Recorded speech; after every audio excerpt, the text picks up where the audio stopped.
Oh, I hate starting videos so much. In front of me as well? Yeah. Do you want to start? No! Why would I want to start? Right. Compose. Okay. Well, how do you normally start them? By saying hi. Hi! No, Oh my that's god. really annoying. I look like a fucking thumb. See, I fucking hate starting videos, but hi. Okay, I'm I here do with this state hi in fanny. videos, but hi. And I feel like this is such an obvious top to wear when talking about men's mental health. Tories kill. Yeah. I just feel like such a, what's it called? I don't know. An annoying person. The Tories do kill. And you're not an annoying person. Okay. So because 20% of my, I think it's about 20% of my audience is male, it means that there's probably a big chunk of information missing. Because women experiencing mental health is very different from men experiencing mental health. Although the symptoms and the actual illness is the exact same, the stigma is very different. And so I thought it'd be interesting because me and Drew met on Tinder. If you didn't know, I've talked about it a little bit before. We've been going out for like a year and a half. Yep. And you suffer with mental health problems as well. Yeah, just a smidgen, yeah. Yeah.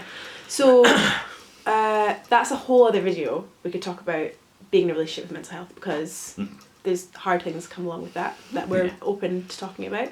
But I think men's mental health in general by itself is a big thing that I don't see a lot of YouTubers talking about. No, definitely not. And if you saw a YouTuber talking about it, would you feel like...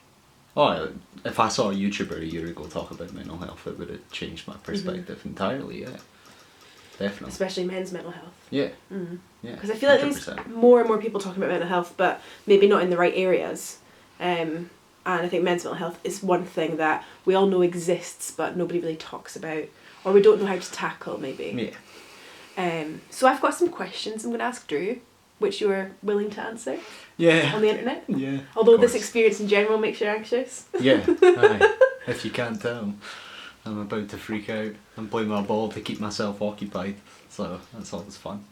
It's a brave thing to do, Yeah. talking on the internet about. Yeah, no, and I don't think it's difficult to talk about in general. Yeah. I think it's It's just unnatural being in front of a camera that's filming. Yeah. It's an unnatural situation. Yeah. So it'd make anyone uncomfortable. Okay, so I'm going to ask you some questions. Okay. And you Shoot. So the first one is, describe your mental health journey a little bit, or just like things that you feel comfortable talking about. Can I be honest? Yeah, very honest. Awful.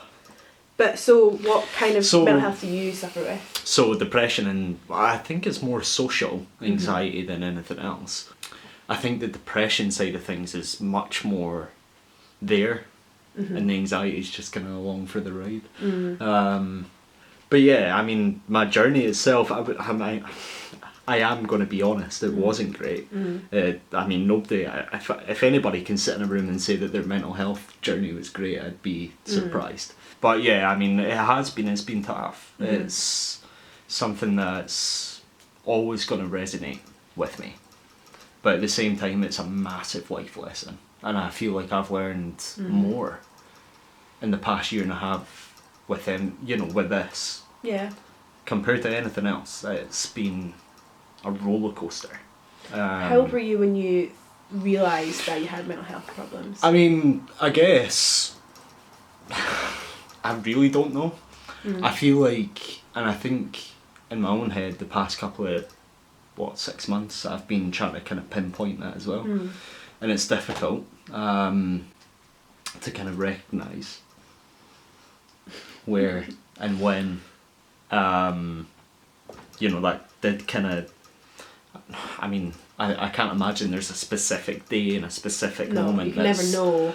Yeah, but for me, I mean, I want to say very early on, I think it was just there, and I just kind of learned to deal with it. You didn't know how to name it, or Yeah, I mean, a lot of the kind of bad things that I went through in life were, I was quite fortunate enough to have them quite early on, so I didn't really know what was going on. But at the same time, that's after effects. it definitely does.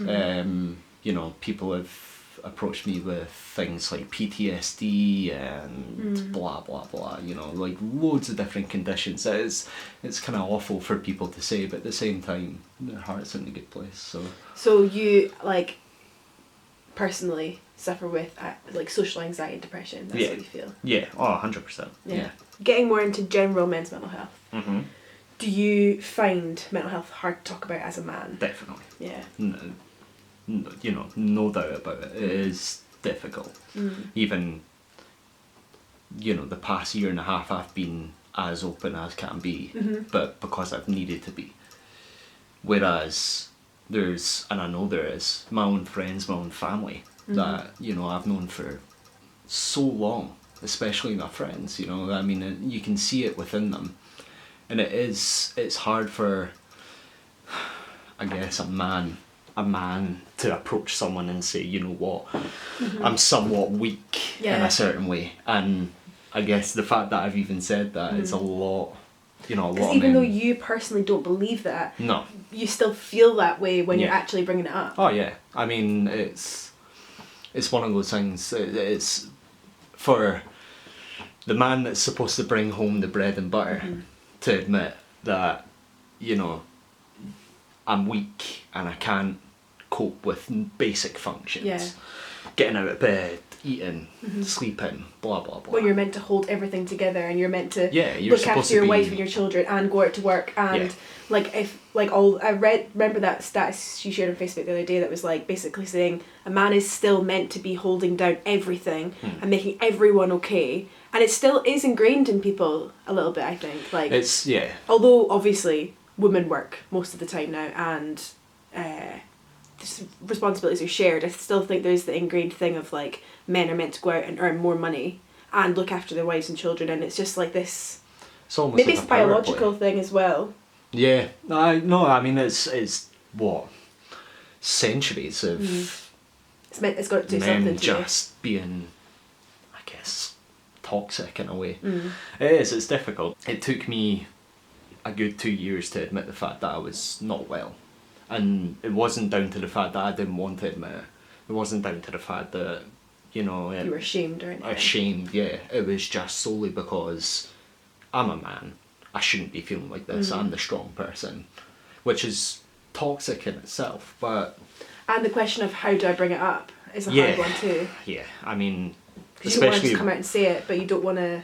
Exactly, yeah. And I mean, to me, obviously, the way I see... When I look back on how I kind of brought up with my doctor and how I kind of spoke to the people around me about it and kind of almost notified them that I wasn't okay. Even that itself is a massive thing. Yeah, it's enormous. So if there was somebody, a man watching this, or a teenage boy, or somebody that's watching this, that would want to talk to somebody in their life about mental health, how would you... 100%. What would your advice be on how to bring it up? On how? I mean, it's entirely dependent, I guess. I mean, I grew up with a strong family. I grew up with a dad from Glasgow who was nothing but, go to work as a police officer, come home, work out, like have a few beers, strong. watch football, the typical, masculinity, if you want to look at it that way. But no, I mean, to me, you just have to bite the bullet. And I know that's such crap advice, especially when it feels like everything is against you, but you do. And the thing is you would actually be surprised. You are more able to do it than you think. And not even that, you'd be surprised how many people actually accept that. Because nowadays, it's known. So many people are so open, they're so brave, and it's on the news brilliant. now. It's everywhere. Absolutely. I mean, to me, the advice, it can go a long way.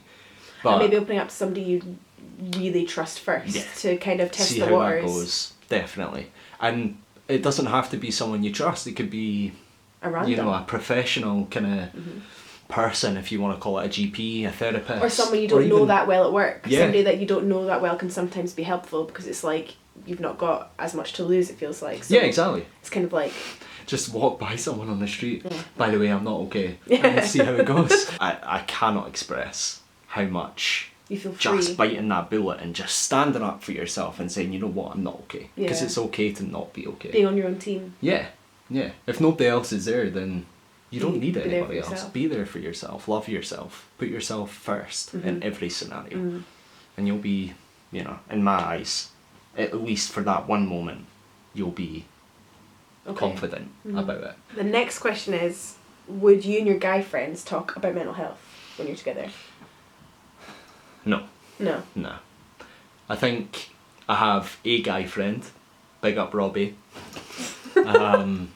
greatest mate that I've ever had, but I grew up with people I told everything to, you know. Had best friends, I had family, I had a lot of men in my life, whether it was friends, family, or a stranger, you know, that I could have told, that I wanted to tell. But, you know, in this day and age, we're aware of it. People know what I've gone through. It's no big secret. You know, I'm an open person. I'll tell anybody anything, unfortunately. But like you were saying, Robbie, and that's a good point of. Yeah. That's a good point of like, you and Robbie a lot of the time talk on Facebook or on PlayStation. So that's another good point of you don't have to talk to people face to face. Met him Like once. Yeah, you've only met I've only in seen real him life face to face once. Yeah, and it's annoying because it's not annoying. It's more sad because I know when if I do get older and I look back on these things, I wish that I've spent more time with the people that actually want to hear every aspect of my life.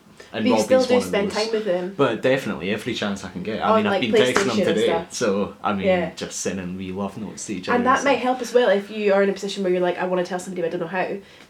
Like, there's no reason why you can't tell somebody on Facebook Messenger or text them to start off the conversation to make it a bit less Exactly. nerve-wracking. And I mean, it goes right back to putting trust in people. You find trust in, you know, in times that you need it the most, I find. Yeah. And Robbie was there for me. And no matter what happens, I will always love him for that because he's always been there for me. You know, I had an episode a few nights ago and I texted him and he was famous. But at the same time, I guess he's perfect for me because he does give me that kind of tough love aspect of it as well.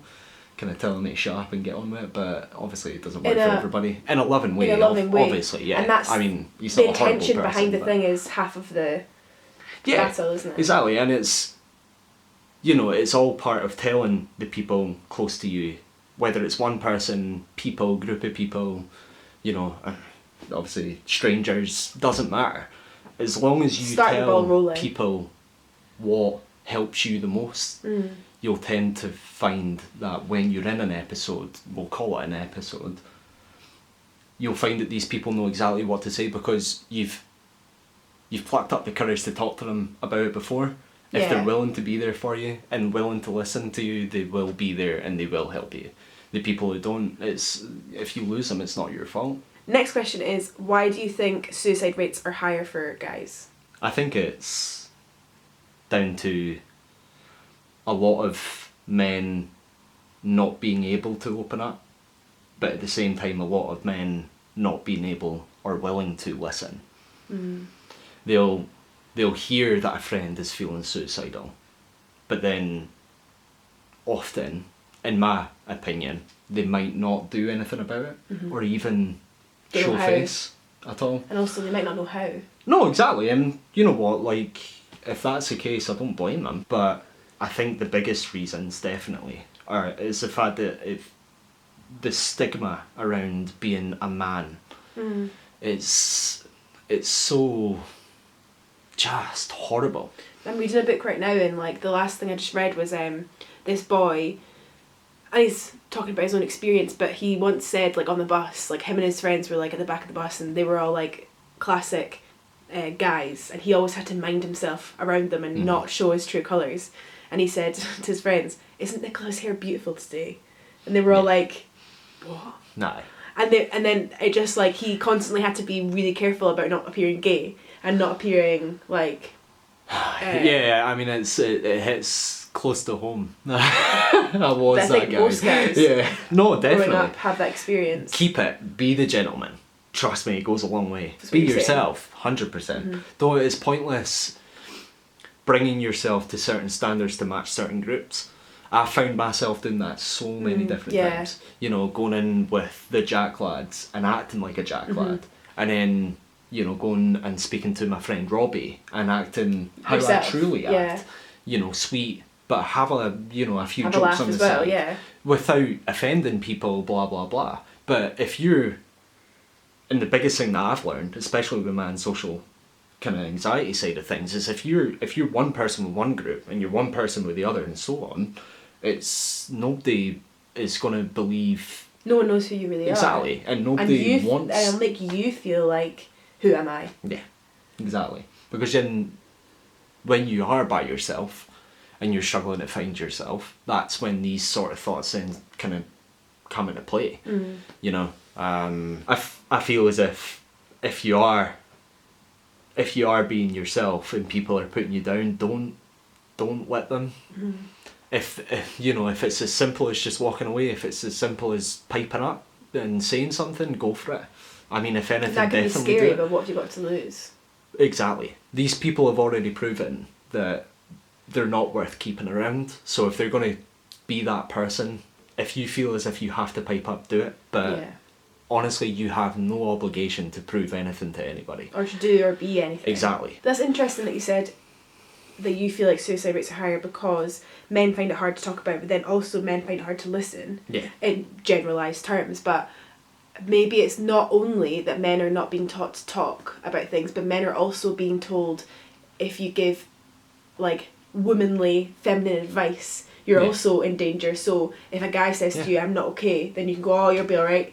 Yeah. And where actually we should be teaching men, this is how, if your friend's suicidal, this is how to help them. Yeah, definitely. Because maybe it's not actually malicious, it's just like, oh my god, closed off, I can't do no, of course. You know I mean, in my personal experience with my friends, that's exactly how they were. Yeah, they were like scared of it. I wasn't expecting that. How do we do this? Yeah. How do we talk about this? How do we move on and still it's so be okay? new. So therefore, a lot of people's, and men especially, I find, a lot of their reactions are exactly as you said, is oh Scared. my god, like Closed off. I'm going to walk away, come back, and Yeah. we're going to be happy, and then we're just going to continue like nothing happened. Yeah. And it's difficult. It's difficult to, especially when you are so low or so anxious or whatever it may be. If you're in that situation, and somebody just closes himself off, it's difficult to not have that constantly replaying in your head, I find.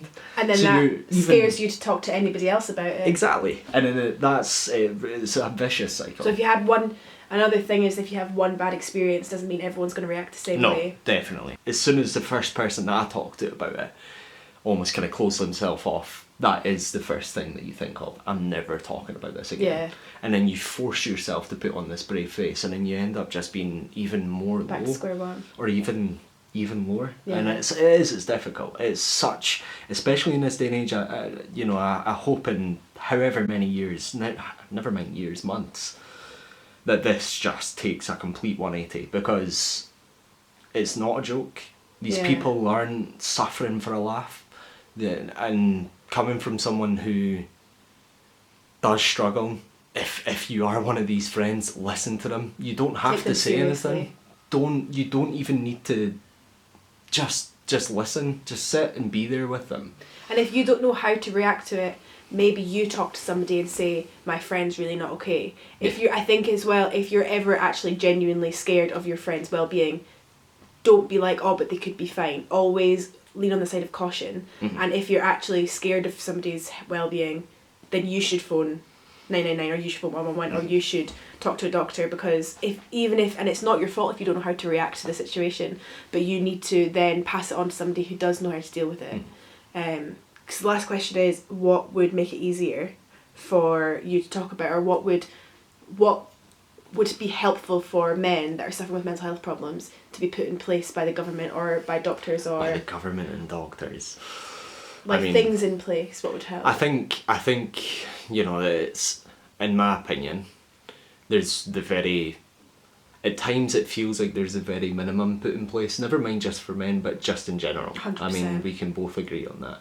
It's one of these things that if you walk in and it's, you're admitting to yourself, never mind somebody else, that you are in a state of mind that isn't positive. You're so vulnerable at that point. And for someone to sit there and almost not care, or just kind of not even pretend, but just kind of act like it's an everyday thing, which is fair enough for people who work in these professions. I mean, I'm not shunning these people out or whatever. I mean, a lot of these people, I can imagine it's difficult to even work in that kind of in any industry like that. But I think like the first port of call when somebody's feeling not good, the first port of call is usually to go to the doctor. But the thing to get to the doctor, one, you have to fill out a form, which is just getting yourself to do, when you have depression or anxiety, getting yourself to do something like that is hard enough. Hand it in, then you've got to wait before you're able to be seen, then you've got to go to get an appointment and actually go to the doctor. Then when you're actually in front of the doctor, doctors aren't trained in mental health services.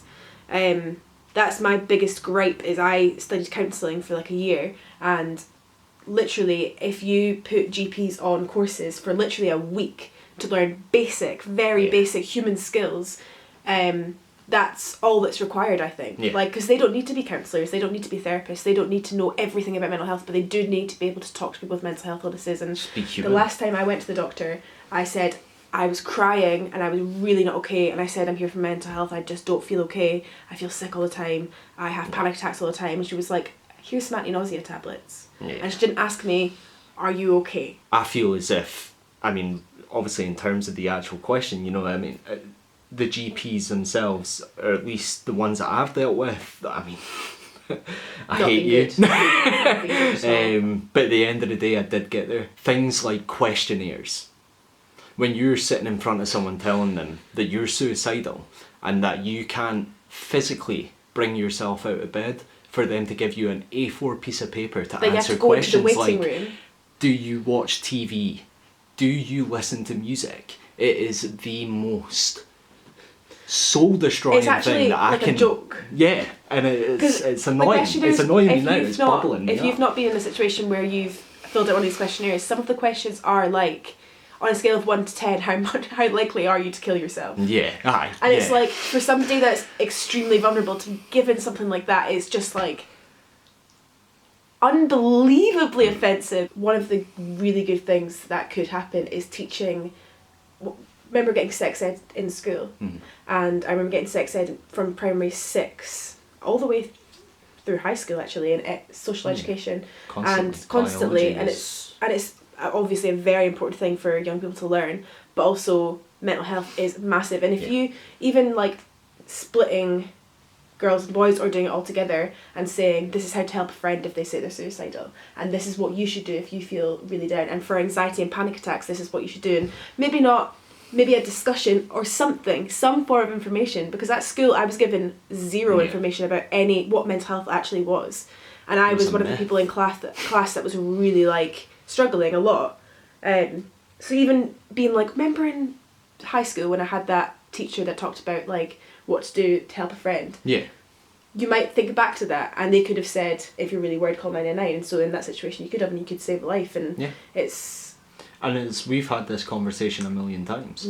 Office jobs, any job, I feel as if you're in charge of people, you should also go through some form of training. Not even training, just a heads up. You might get people who might not be mentally well. You need to be able to handle it. You have to be able to handle that. If you can't be in charge of people. Yeah. And the amount of times that's, I've prayed for that almost is it's dark. And that's the harsh reality. And never mind just men's mental health, but just mental health in general.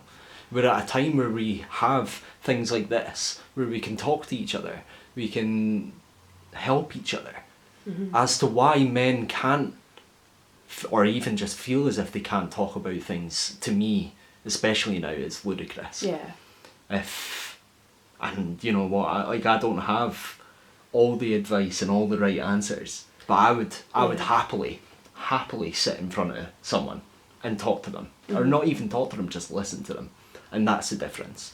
I think as well, realising that it's not a myth that men feel like they can't talk about mental health. It's a very real thing, and it's because of a million different reasons, but it's not a myth. It is a thing that obviously it's getting a lot better, and you're sitting right now on the internet talking about mental health, but you're in a more privileged position of being around a girlfriend who talks about mental health all the time and stuff like that, whereas there's a lot of guys still out there that are in positions where they don't feel like they can talk about things. And just generally, this was just a chat about it, and there's so many things that could be done. There's the government's constantly pushing and putting loads of money into mental health funds, and I see none of it. And I just think there's just so many things that could happen, and this could be a much better place to be for people with mental health problems. And maybe if you just ask the people with mental health problems what they think, maybe we'll get somewhere. But anyway. Until that happens. We'll just have to be there for each other. Yeah, 100%. 100%. But thanks, Drew, for chatting about it. You did really well. First time, woo! And you can follow Drew on Instagram. Yeah, for posts about Emily. Is this a self plug? No, so that we can keep the conversation going and chat. Yeah. But thanks for watching, and I'll see you soon. Bye. Bye. And I'm done. Well done. Oh my god, that was awful.